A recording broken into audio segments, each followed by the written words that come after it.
basically a kit. It's a backpack and a kit, right? It's a thing you can use to hold things, right? But also you've got all these little compartments where you've got little tools you may need when you're out in the woods and you're in a tough. Hey, it's Greg here with Outdoors on the Cheap, and today I'm going to talk about hunting vests, why I like them, and also some modifications I've done to mine to make it even better for what I need it for. So let's get going here. So why do I like hunting vests as opposed to a hunting jacket or that sort of thing? The main reason I like the vest is that it gives you options for how much clothing you want to wear when you're hunting. If it's a day like today where the temperature's around 0 Celsius, maybe a little bit above, sunny, I don't have much on. I have basically a thin wool sweater, a t-shirt, and this cotton or flannel shirt, right? That's all I got on here, right? And this adds a little bit of heat too, even though it's made of something like a canvas, basically. This is all I want for today because I'm going to be moving around and I want to stay. I don't want to get overheated. So that's the main reason I like it, is the versatility. I can wear this in October, November, December, January, February, right? Those are the months we tend to hunt around here and need a vest, this sort of vest anyway.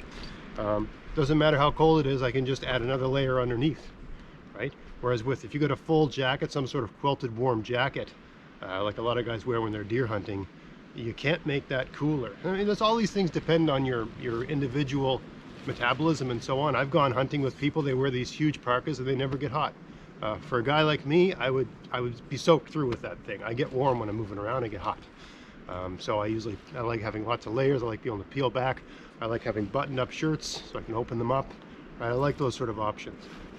So that's the main reason I like the vest. Also, the vests tend to have more pockets than a hunting jacket, right? You've got a couple, breast pocket, you got these pockets. This one here did not come with a game bag. So my wife's mother actually sewed this, orange mesh bag on the back. So I could put my, thing to sit on when I'm in my blind. I can put other stuff in here, lunch, a little, water bottle, stuff like that. And another point is that you can buy vests that are called game bag vests. They're actually just called game bags, even though it's a vest with a bag in the back, and usually the bag goes all the way around. Personally, perhaps if you're a person who does a lot of pheasant hunting or upland game bird hunting, and you're maybe doing it competitively, maybe you need them like that. I don't like them because the back part is not compartmentalized from the front, so you got a water bottle, it's rolling all around the thing. It sort of wears strange to me. I don't like them. Also, the bags on many game bags are made of a material that doesn't breathe. It's usually some sort of like nylon or plasticky sort of stuff. So your back gets all sweaty. You just get too damn hot, right? And sometimes they have a means to button on and stuff like that. But usually these game bags are made of a material that, this one actually came with you can see there's buttons here, right? So this one came with a nylon game bag. But I found when I was out in January in the woods, I'd get all hot around my back because it couldn't breathe. It was like having a garbage bag, like the way wrestlers sweat down to make weight for matches and stuff like that. So I didn't like that. So the modification, and if you have that problem, the modification is to find a material that breathes. This is kind of like a mesh, right? Like, like a soccer shirt sort of thing. And I got one that was that, high visibility orange. I don't know if that's legally high visibility orange, but whatever. I got that, and it doesn't button up and it doesn't attach, but as long as you have this on your back, it just can, like as long as you have this, even though it doesn't attach to the back of this thing, as long as it's on, it sort of just stretches to your body, right? And you can't hold an infinite number of game in there. I've had as many as 3 rabbits in this, right? That's about as many as, it's pretty full when you've done that, right? And of course you can make it stronger and use different materials and so on and so forth. And even if you couldn't find orange like this, you could put canvas on this and just hit it with some high visibility spray paint. This here vest didn't come with a lot of like this sort of high visibility orange. So from time to time, I'll just spray it with that safety paint, and just, you can see where I've done that here on the breast pocket, right? Because it's brown. I don't want to be brown in deer season, right? So from time to time, I'll hit it with that high visibility paint. just to sort of pick it up and get it re-orange it. But this here was picked up at Value Village, right? At a used store, used stuff store, right? A rummage store, like what's the Goodwill, or you know, there's different names for stores like that. People drop off stuff they don't want anymore, they just give it away, and you can buy it for really cheap. I think my wife picked this up. I told her she likes going there. I said, if you see Owen's hunting vest, grab it. She got this for $5. It says American Field Sportswear, made in the USA. So I doubt this was cheap to buy when it was probably well made. It's got a little pad here for your shoulder for shooting. You know, it's got all these sort of options. Got little pockets here for ammo that I've never used. I don't tend to bring a lot of ammo with me, and never tend to be that fortunate to need to use a lot of ammo. Yeah, you can put a lot in this. I also sewed an extra pocket. This is like an old glove, right? So I sewed an extra pocket on the inside, right? This is like the left breast side here. I sewed this pocket here, and I've got a folding saw, right? Always good to have a good folding saw. I think there's a spare compass down there as well, just in case, right? So the great thing about this vest is it doesn't matter what I'm going out to do in the woods. I know when I put this on, I've always got some key things that I never wanted to be in the woods without. I've got a folding saw, I've got some marking tape, I've got a compass, right? It's tied on. Can't lose it. It's in the pocket, but it's also tied on in a way I can look at it, right? So I've always got a compass, right, in this pocket. I usually have, you know, things I would need for hunting, ammunition or whatever, right? So that's a pocket sort of reserved for that. In this pocket here, I've got, usually have a headlamp, just in case, right? If you get stuck at night, you don't want to be without light. And I've got always some good rope, right? 50 feet of rope, give or take. And I've got a little bag here with some things in it, right? This bag in it it's got a folding knife that's got a number of things on it, like a saw, can opener. It's basically like a tool kit, right? So it's like a backup knife, right? A folding knife with a saw, a can opener, a few things like that, right? A blade, right? So it's a backup knife. There's a lighter in here for lighting fires. Of course, on my knife, I've always got a ferro rod. I've always got a knife tied around my neck. Pretty hard to lose that. But I've got a Bic lighter in here, and I also have one in my pocket, right? Bic lighter. I've got an extra compass in here just in case. A third compass, right? It's really tiny. I've got another little headlamp in there. I've got, and the lighter's wrapped up in wax paper. It's a good fire starter. I'm trying to remember everything that I have in here. I think I got 2 bags of tea in here if you're ever stuck overnight, or just in a, you know, having a particularly tough day and you're really feeling kind of run down.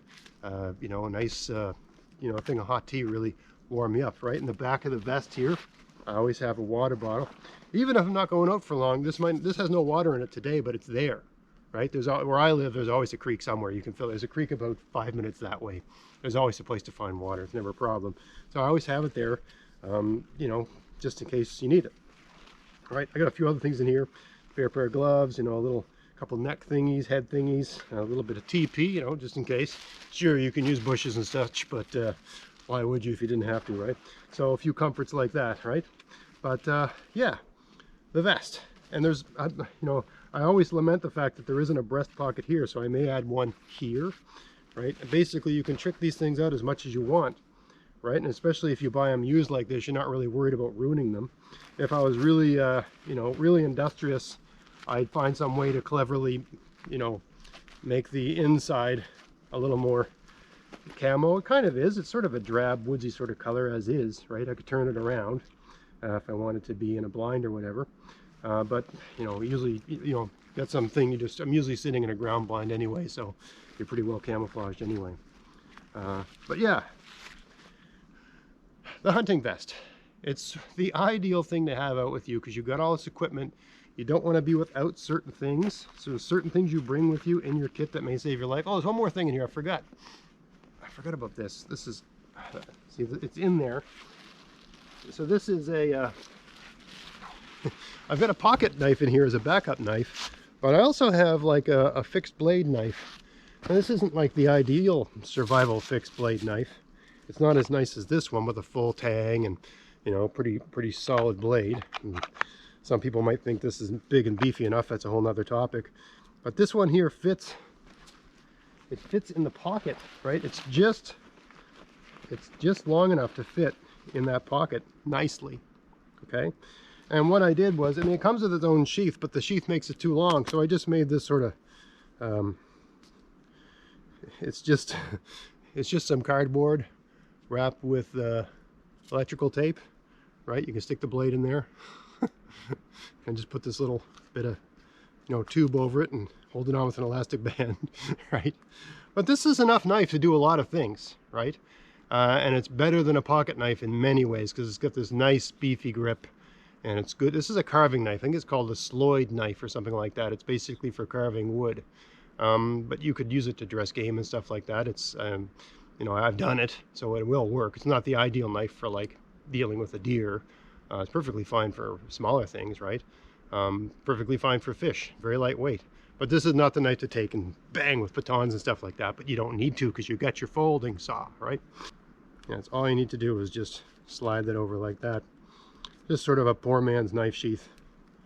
Works perfectly fine. I guess in a pinch that rubber sheath would make a great fire starter. And the inner tube burns really well. Burns dirty, not good for the environment, but if you were in a tough spot, it does burn.